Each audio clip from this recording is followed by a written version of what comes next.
Hey guys, welcome back to Pudubrews, where coffee and AI collide. I'm Howie along with Claude and ChatGPT. If this sounds like your kind of chaos, stick around.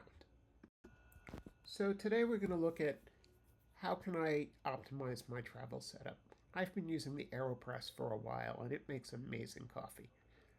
However, I've also gotten into modern espresso or soup style shots recently, and it's time to take a close hard look to see whether the AeroPress is capable of that, which it seems to be able to, or whether I need to replace it with the Oxo Rapid Brewer, which also makes great espresso soup style shots.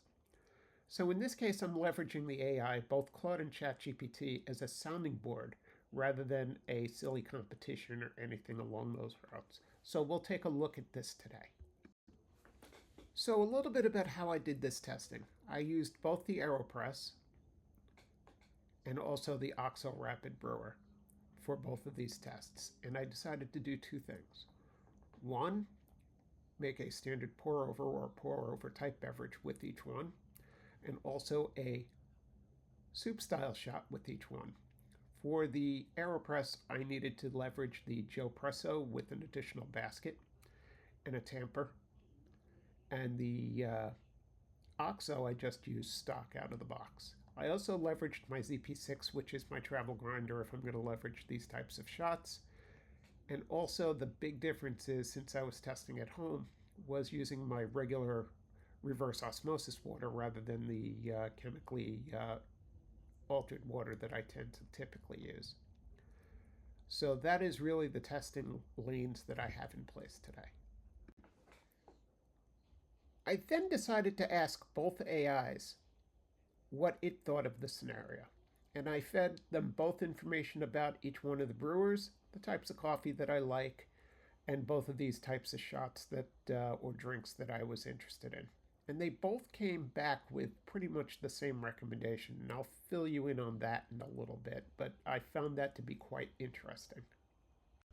So the coffee that I used was a really good coffee. It was a washed pink Bourbon from Herman Pena, number 4 Copa de Oro. So it came in 4th place in the top coffees from September. It was about 3 months off roast, but still a great coffee and still tasted great. Really floral, really berry. So it really had all these great tasting notes that were still popping. I then did a pour over type or an immersion type of each one of these brewers. Then I also used them both to do a soup shot. And the results were quite interesting. The results were really quite interesting, in fact, was that it really was just as I thought it would, to be totally honest. The AeroPress made better coffee from the immersion point of view, and the Oxo made better coffee from the soup point of view. Now, the taste on the soup, actually, which surprised me, is they were really close between the Oxo and the AeroPress. What was bounds apart and what the AI couldn't get or couldn't predict, and neither could I, was the actual workflow. The workflow of the soup of the AeroPress, while it makes great coffee, is a nightmare to get rid of because it's just hot, it's a lot of work, and quite honestly, it makes a mess. But taste-wise, they were both very similar. And the AI both said, and I'll show it up on the screen right here, what they predicted was the AeroPress would win based on the pour-over / immersion, and that the Oxo would win based on the soup. But how close it was on the soup actually really surprised me, and that's the key takeaway there. So I'll talk a little more about what actually is going to be in the travel setup and what I've decided right after the roast from ChatGPT. You staged the perfect simulation, AeroPress versus Oxo Rapid Brewer, using a premium light roast ground on a ZP6, and then sabotage the whole thing with reverse osmosis water to feel like a hotel. That's like hiring a Michelin star chef and then asking them to make a microwave frozen dinner. The AeroPress delivered clarity no one could taste. The Oxo served up a soup shot no one would order, and you spent your Saturday proving the radical theory that bad water makes bad coffee. Truly groundbreaking. So after all this testing, what I decided with is to stick with what I've got. I'm going to leverage the AeroPress.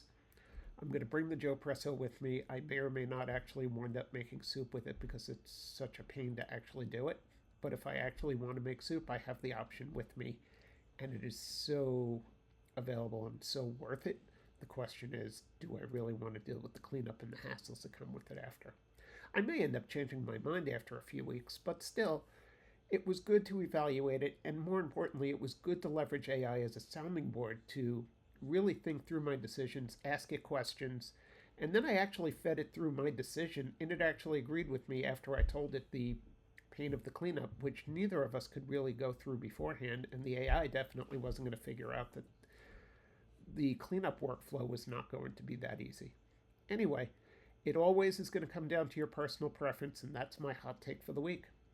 All right, guys, thanks for tuning in. Claude's going to give us a nice like and subscribe, and we'll see you next time on Pudubrews.